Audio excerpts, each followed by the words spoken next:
Hello and welcome to PM Personality Profile. My name is Nana Ansakwao the Fourth. You know it, Chief of the Little Republic of Akwamu Edumasa. And I must say, I have been very fortunate for the opportunity I get with regards to this job. And I tell you why, because today I'm sitting in the presence of a true legend. Indeed, in Akan, they say legends don't know their beginnings, but in the end, they become legends. So all the way back in 1921, noble son born to two beautiful parents, he grows up and accidentally stumbles onto photography. Why? Because it's a look. It's easier. I won't pay money if I learn how to do photography, so I'd rather do photography. Folks, I don't know why, I don't know how, but every snap that he took, he documented. And unbeknown to him then, he was literally freezing in time our history from colonial to independence to today. Literally frozen in time, beautiful moments and beautiful stories that you and I today can look, reminisce, and share.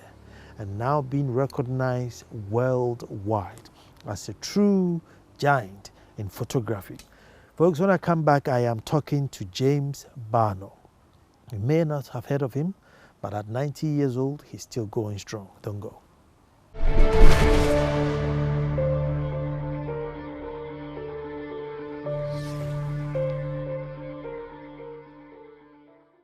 Thank you very much for staying, and I'm telling you, this is one of the interviews that will absolutely blow your mind. In fact, it will make you proud to be a Ghanaian, because you know those are the things when one of your kind achieves or attain a certain height, you can sit somewhere and rub off and say, you know what, this guy could be my grandfather, could be my father or my brother, because after all, he's black and he's Ghanaian. Thank you so much, Uncle James, for granting me this interview. Right. And I want to start with this picture of the baby on all fours. Now, with our interactions, I know this is one of your favorite pictures. I can easily tell why it's your favorite picture. But I want to find out, number one, how you captured this moment, and two, why you saved the picture. That's one of the early pictures that I started taking. I love pictures, babies. I love taking photographs of babies. I think I have two qualities which help me to take large groups as well as babies. And that one is patience, luck, as well the technique of arranging pictures. But with babies, you have to be patient and you have to love babies yourself. I see. And it's patience and luck that made me get that picture. Normally, I put the babies on, on the table or what is, and then shoot whatever they do. But if you're not quick and observant and quick, you miss. I take this to be my best picture because I challenge any photographer to take it. I doubt, but it's luck that made me take it. I've taken lots of pictures over the years, and there are models, girls, beautiful sports and other things, but I can't compare any of them to the luck that I had in taking this picture. That's why I take it as my #1 picture. And this baby is Eric Ankara, who recently visited. Yes. with his son. Recently, I've tried to get him, since he's still alive and we are both alive, I've tried to get him through his mother. And recently, I think that last week, he came here with his son, and we showed him the picture and he held it, and it's, I would say I was at the top of my real joy to be in his company, to see a picture that I took 1950 you know, and the person in the picture has grown and has got children and was sitting side by side with me. You know, I couldn't express my joy. Wow, wow, That wow. was just last week. Uncle James, well, James in Jamestown, isn't it? I want to go all the way back to Jamestown, growing up. You started towards like teaching.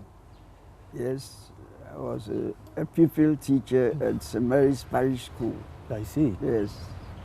I think the school is no more, but it was in those days, yes. And instead of, pursuing a more professional teaching course, apprenticeship in photography was free, so you chose that. That's it. That's it. In my family. And you seem to come from a very strong photography background. Yeah, I'm lucky, and I continue to call myself Lucky Jim. Lucky Jim. So many old and first photographers were all in my family. My uncle, my mother's direct brother, was a photographer. Even his teacher brother was also dabbling in photography. Wow. And I had an uncle at Osu called Mr. Saba. He was also a photographer. But my cousin, Mr. J.P. Dakudodu, he was the photographer. When I grew up and I was sent to him, I used to go to his place and so on. We were very familiar then. I grew up. So he was the photographer that we all pursued in the family. I think later on, when it comes to family of photographers, I met Mr. Julius Akins, another photographer working at the Information Services Department. And he did a lot for me, but I didn't know him before, and I didn't know he was my relative. But when I got to know him, I got to know his mother was my mother's cousin, and so on and so forth. Even N.T. Clark, the famous pioneer of photography in Ghana, was also a cousin. Wow. So all around, definitely what shocked me one time, I saw a photograph of my grandfather, my father's father, with the father of Mr. Vanderpoel, who opened the Geogratia studio. They were friends in Jamestown. They were either brothers, but very close friends. So even Mr. Vanderpoel was related to me. I see. Yes. There was one, family problem in my mother's side. And when we went to settle, it was Mr. Vanderpoel who came and sat in with Mr. Ankra, General Ankra's uncle or brother. So I said, what's that? There's Mr. Vanderpoel should have taken me as his son, to start with. But later I got close to his son. We went to the same bishop school, and when I opened the studio in Jamestown, we were very close. So photography in my family is, I think there is nobody who is connected to photographers as I am. I can't argue with that.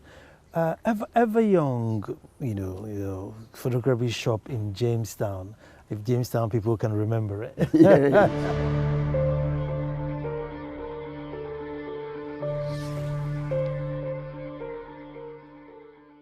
Thank you very much for staying, and we're still here with the legend James Barnor, photographer, who poured out his heart and took all his pictures, unbeknown that in 2019 it's going to become legendary pictures that have immortalized history. But James, after a while, you left the shores of Ghana to go to London. Yes. Any particular reason why you chose London or went to London? it's interesting. My school teacher, top class teacher, who was my model and my role model and legend, called Mr. A.Q. Achampon. Everybody knew him in Accra as Joy. Once he came to my studio and he said, "Oh, I'm glad you're doing photography. If I'd stopped you from following, I would have been sorry." And later he said he was going to England to learn architecture. And I said, "If you go and the place is good, let me know." So he was the one who wrote, "London is the place for you." That's where my mind came onto going to London. That is one of the reasons. I'm going to learn further, and improve my photography or see how it's done in England. That's why I went. Okay. Now, at the time you went, it was not like today where, blacks have got that much rights or that much say. I mean, in those days, how hard would it be for a Ghanaian photographer to get the spotlight? It wasn't easy. It wasn't easy. I didn't know what I was going to expect, but I had a couple of sort of, what shall I call it, assurances. Mm-hmm. Once my boss is there, I know I will not be, handicapped. Mm-hmm. And also, I think I met somebody who was in charge of Ghanaian technical students, who also gave me some assurance, because he came to my studio, saw my work, and I told him my interest in going, and he said, "All right, apply for scholarship. If you don't get, when you come, I'll help you." That's there. Mm-hmm. And it's not easy, but I also had something that we call humility. Mm. That was what saw me through. Mm. Somebody who has done his own work from 1949 till 59, 10 years, and gone to another country will say, "Yes, I know it, don't tell me what to do." But, I went right down, anything anybody says, and that's what saw me through. It wasn't easy for blacks.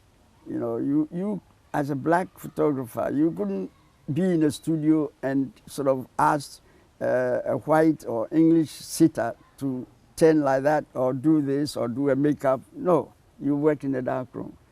Wow. I think I met one other Ghanaian there. But he was even in the Kodak factory, manufacturing films or something, a laborer in the factory. You don't come near photography at all as an established photographer. I don't think I went to England to stay and establish. I thought, if I could stay for a year or two and get some money, and buy equipment, I could return. Okay. But things happened to me differently. There was the Nigerian independence celebration coming up in October. And somehow Kodak Limited was sending one of their lecturers to Nigeria to do his own thing, to cover whatever he wants. And this man was doing his own work and went to the Ghana embassy to borrow films to, study what he was going to find. And the information officer said, "Oh, we have a photographer here or somebody who came from Ghana and he just arrived and he wants a job or he wants to study or something like that. Can you help him?" And he said, "Oh, I don't have a job, but let him come and see me." The name of that person is Dennis Kemp. Dennis Kemp. And when I heard the news, I went and saw him. And he said, "Oh, I'm a lecturer. I go to schools all over the country talking about my hobbies and my interests and how I used photography." you know. So it was something like teaching, educational teaching equipment, and how you can use color films to do your subjects and so on and so forth. And if you like, you know, I can't pay you, but I can give you boarding and lodging, and you can come around with me, just like that, just like that. And I call myself Lucky Jim because nobody will get such an opportunity. And at that time, I was living and working with Atukwe Clotty, the boxer, Ghanaian boxer. We were living together and working in a factory at night. And when I heard this, straight away, I said, oh, I'm moving from the house. And he inverted commas, didn't tell me you are a fool, but, you know, everybody knows you in Accra, in Ghana, and you've got, you know, such a studio, and if you come to England, you don't stay, you know, you don't go to learn more. You just get money and go. But I knew what I was after, so I left. And within a few weeks, what we did with the films that he borrowed, and we organized tea evenings or coffee evenings and invited other Africans, Ghanaians, my friends, and Nigerians to the flat, small flat, and we chatted, you know, and then they went away. And I thought he would be going to cover the independence, and then I'll be left on the flat, in the flat alone to do my own thing. But I was wrong. You know, somehow, when Kodak paid for his trip, his hotels, he also arranged out of his own pocket for me. Wow. He said, we are going. And going to England, I had to struggle to get my passage to pay my steamer or ship ticket. But within a year, I was able to fly from London to Nigeria. Wow. And during the you know, celebration, I suggested, why don't we go to Ghana? And you know, I managed to convince him. He said, all right, we are going. It's all right, you continue with it. I'm going to prepare for you. So I went to Ghana, arranged at the Cocoa Research Institute so that he could get a subject, you know, to treat, which, you know, to cover, that he would take to England as his course. Yeah. You know, and I met my own uncle as a PR there. So it was smooth. Yes. Yes. What's the name of the town where the Cocoa Research? Is it Tafu? Tafu? Yeah. Tafu. And I didn't finish there. I went to ABA, the mines at Dakwa. I had visited there with two Ga chiefs, Nana, the Boykotini, and the Gamanche. They wanted to see how gold was mined. So they talked to the member of the representative of the Chamber of Mines at the assembly. And he said, oh, I'll arrange for. So he arranged a visit. I don't know whether I asked them permission, but before they reached there, I also went on my own. And I met Mr. Datsin, who was also a member of parliament, Mr. E.K. Datsin. He was from Takwa. We met on the train from Takrady to, and he asked me what I was going. I chatted with him, and I said, this is what I'm going to say. So where are you going to stay? I said, I don't know yet. He said, would you mind coming to stay with me? You see, Lucky Jim. Yes. That was the first time I had a bath in a proper bath. I don't, the next, and he arranged everything. And when I went to the mines, you know, they prepared for me. So I became part of the chief's team and covered it. So they knew me. I showed them some of the pictures which they sent to their head office. So when I returned with Dennis, you know, and I said, I've been to England and I've brought a white man who wants to cover, take some pictures. He said, bring them. So I got these two things taped before he came. Wow. And Wow. we did that. But you also have iconic photographs of Mike Egan. I mean, I've seen these pictures several times. Indeed, Mike Egan has been on this show, and we talked about the pictures. But little did I know that you two. I mean, how did you come across Mike, and how did you take those pictures? Yeah, I was already more or less. I had left college at the time, and I was, I was a technical assistant at the college, but at the same time doing assignments for drum. And they said there is, a Ghanaian personality at BBC, DJ, or working with the African service. So one Mr. Beng was writing, and I was to take the photographs. I think I was doing a physiotherapy on my knee. All day you go there, and after the session, I went to BBC, asked about him, and they called him for me, and I introduced myself, and we started taking pictures. But I thought, oh, this office or this studio is too small. Let's go outside. And we stepped outside. I must say, Mr. Mike Egan is a good model. We became friends. He would do anything that I wanted, anything I asked him. And I enjoyed all the pictures we took were very good.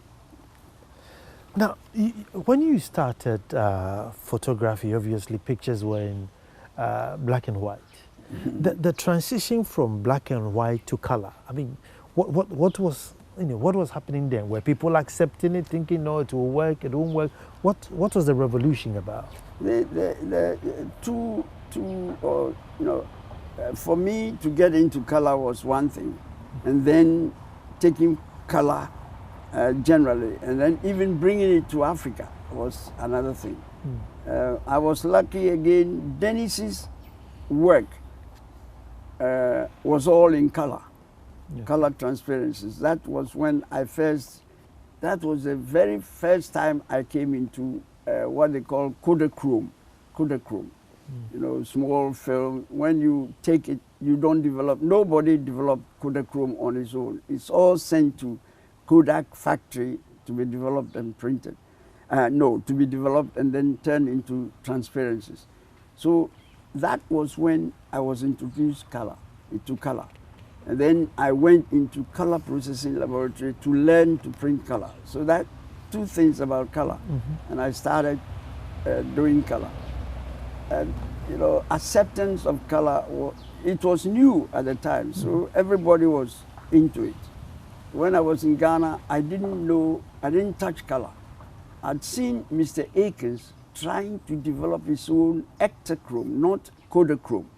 Ektachrome, you can do it yourself by reading instructions and so on and so forth.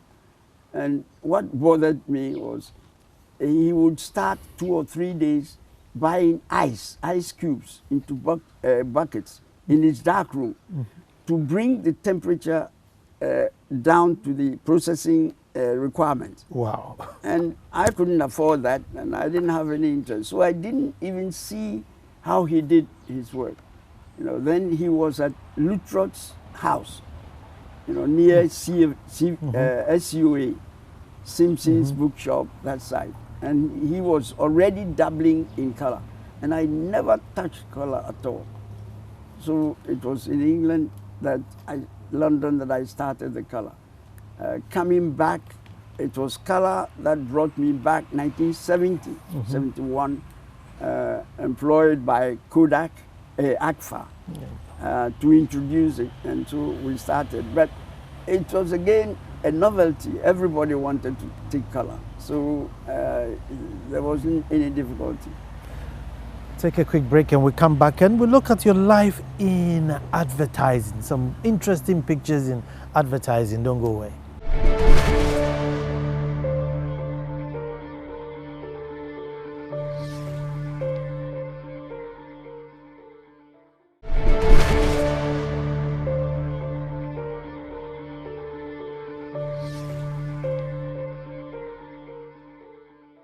I keep saying it probably sound like a broken record, but my guests I've been meeting sometimes I probably need 13 episodes just to do justice to their story. But unfortunately, I don't have it. But we're looking at the legend James's life in advertising and also in AGFA. There's this wonderful picture of lovely lady, a gentleman, another lovely lady. Sitting, with colorful plastic gallons. I mean, what's going on here? Yes, that was at Nam Brothers. The Sikh Hegma were in the same residence, the same spot as Nam Brothers, opposite the UTC. And we opened the first laboratory there to develop and print color. And before we did it, I thought, let's take some pictures in color and put them through the process and see whether we can do it or whether they will come out right, or to prove to everybody that we can do color in Ghana. This was either 70 or 71, the first time. In fact, when the idea came, it seems as if it was forced on Sikh Hegma by their agents, AGFA gave it. So it delayed a bit, ordering of the equipment and the chemicals delayed a bit. So I'm not quite sure the date we actually started, but when we started, I took pictures of bananas, ripe bananas and these pots. And we did it to prove to the manager that I can do it. That's why I came. But is it amazing how, today just any phone will just take a camera and look at, to prove that look, color pictures was possible, what you went through, and today just. Yes, I think we are still going through developments. I think it's a stage where science is improving and new ways of processing photography is coming all the time. So it seems, but black and white, I don't think you can really beat black and white, pictorially. But the color was something new and innovative at the time, and everybody wanted color. Your relationship with the Drum magazine, I was trying to find a letter written. Another one. Yeah, that's another one here. But there was another one where Bailey is literally cautioning you that keep your studio safe in Accra while you go to London, just in case you need to fall back on it. I mean, how did you build such a personal relationship? It's again lucky Jim. When drum was first introduced by Anthony Smith, who was the man who came and set up the drum from Nigeria or Lagos. He set it up. And when Bailey was came to Ghana for the first time to be introduced to what has been set up, he was introduced to me in my studio. And I think something went on, so we became friends. And I remember when I decided to go to England, I asked him for assistance. This is what has come to my body. He said, it's here I want you, not in England. He told me frankly, it's here I want you. I need you here, not in England.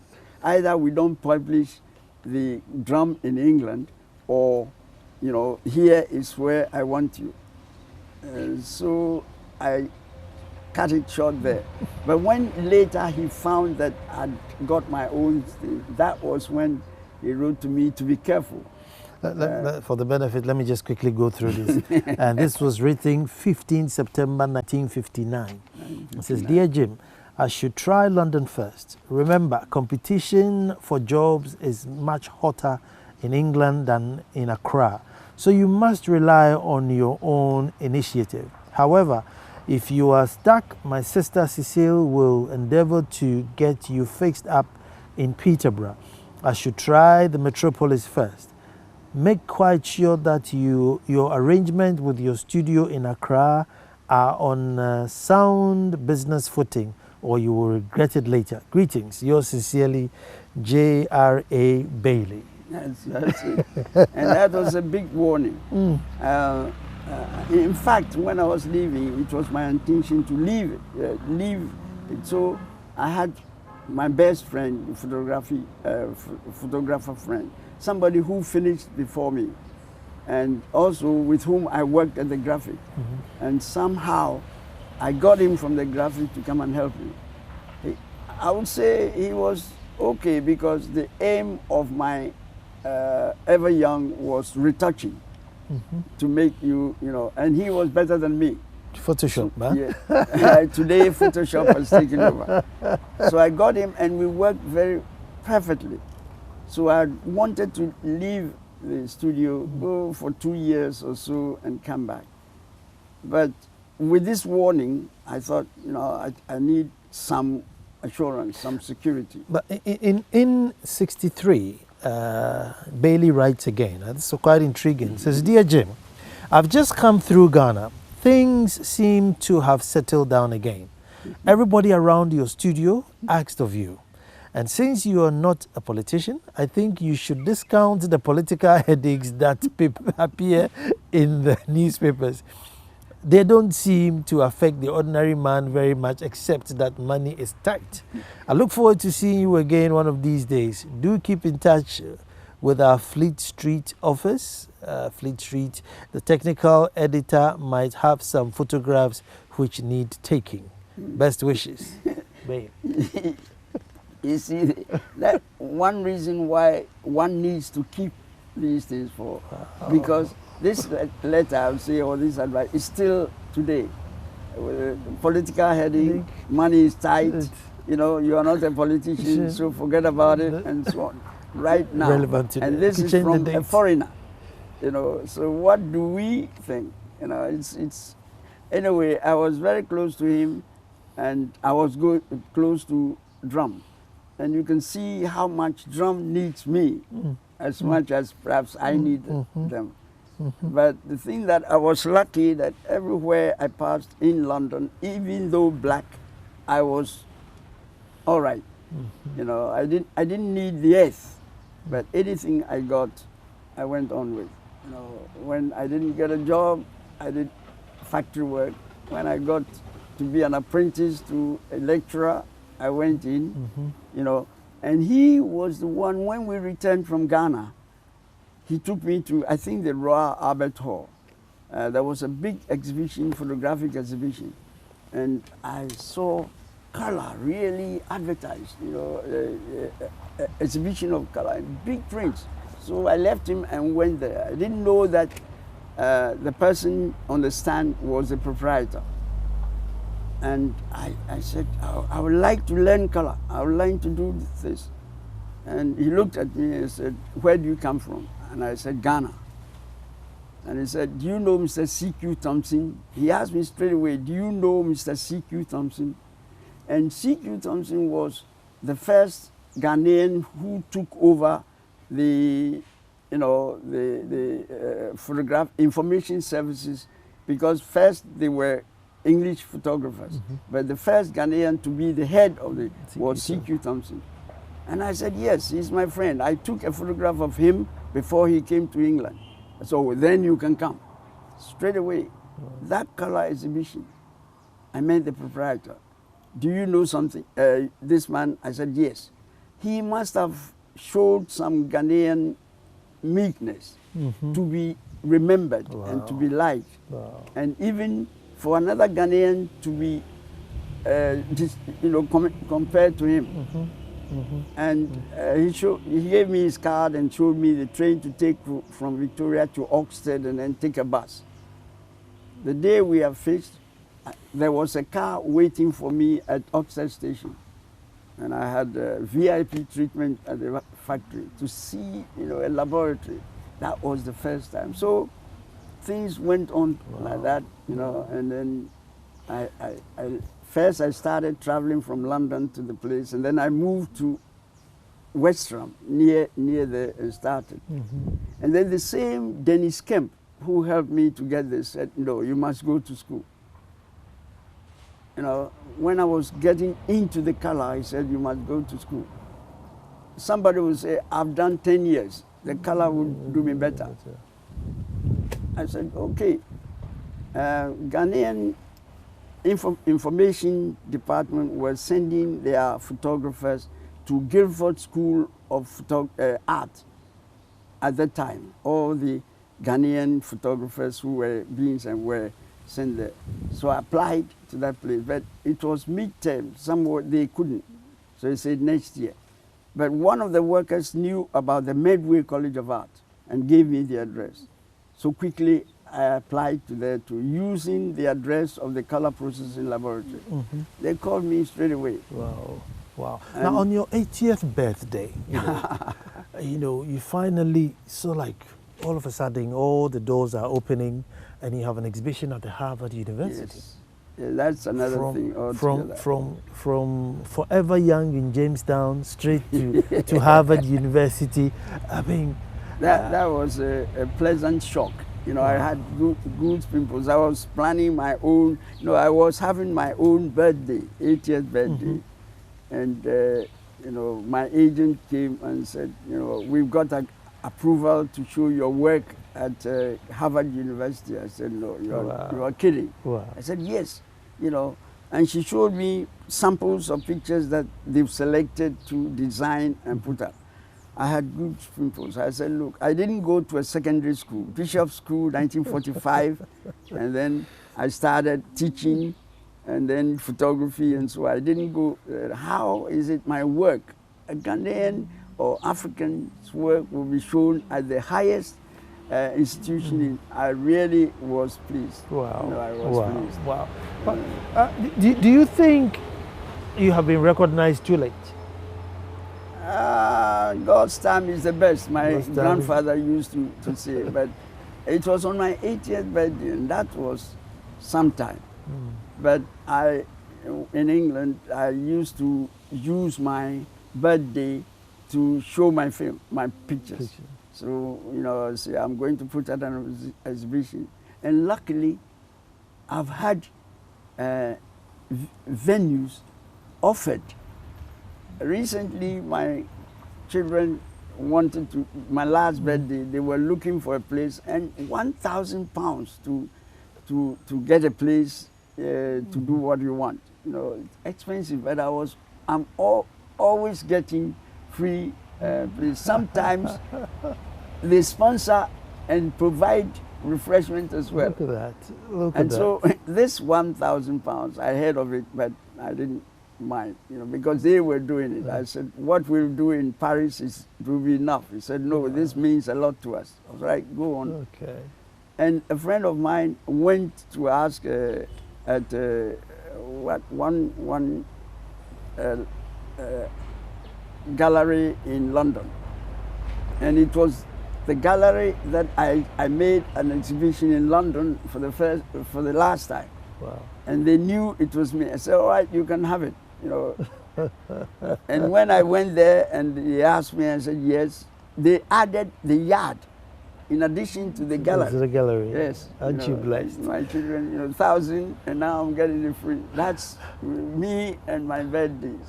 I think in my last 1-2 minutes, the youth listening would want to hear something from you. That is what I'm here for. We worked, I was involved with the Accra Community Center. That's where the youth, developed. Okay. A lot of them developed their characters from. In fact, it was the Accra Community Center that I learned to eat with cutlery. Otherwise, we all, and I have been engaged in the youth quite a while. So my life is for the youth. In fact, if my photography will serve for learning, education, more than advertising, I'll be, very pleased whenever. So pictures that are acquired, my pictures that are acquired in museums and galleries are all for education, learning, and research. Okay. So the youth, I first ask for humility. whatever you are, humility, cultural, what, either studying of your culture or being proud of where you come from. Because whatever you are in England, wherever you are in France, and you don't know that you are a Ghanaian, this is your culture, this is how you were brought up. I learned a poem. It breathes there the man with soul so dead, who never to himself has said, this is my own, my native land. And it goes on to say, if ever you are at the top, bring him down. And this thing has been in my mind all the time. I must confess, the whole of the 60s I was in London, or going on. And then coming back to Ghana for about 20-something years, I went back again, and I've been there over 20 years. But I'm still maintaining my Ghanaian passport. One should have a Ghanaian passport to try to travel around. It's not easy. And there are many Ghanaians there who have got double or chain to, it's okay, then you can travel easily. But with all the difficulties, I still keep my Ghanaian passport. Recently, I've got one of the 10-year ones, So I know where I come from, and it's because of the youth. Let me throw in an advert. We have formed something called the Future of Ghana. Those under 30 who have achieved in their various fields, achieved extra. There are lawyers in it, there are accountants, even including Ghanaians. We do it every year to select those young ones who we think that will rule Ghana or will work for Ghana or develop Ghana or change Ghana in the future. And I am the patron. I'm the patron of the Future of Ghana. Look it up in the Future of Ghana. And I'm striving to think of how to prepare the minds of Ghana before these people come in, how to receive them with good heart, the youth, to come in and help out to change, so that we'll get the Ghana of Kwame Nkrumah. Thank you very much. The legendary James Barnor, who lived a life of humility, passion, hard work, dedication, and today we are all clamoring and opening doors, and the blessings will probably transcend to his children, grandchildren, and maybe even people who are lucky to be photographed by him. You know what? Until I come back to you with another personality, thank you very much for being a good audience. Thank you so much. Thank you, Nana. Thank you for this opportunity. Yes.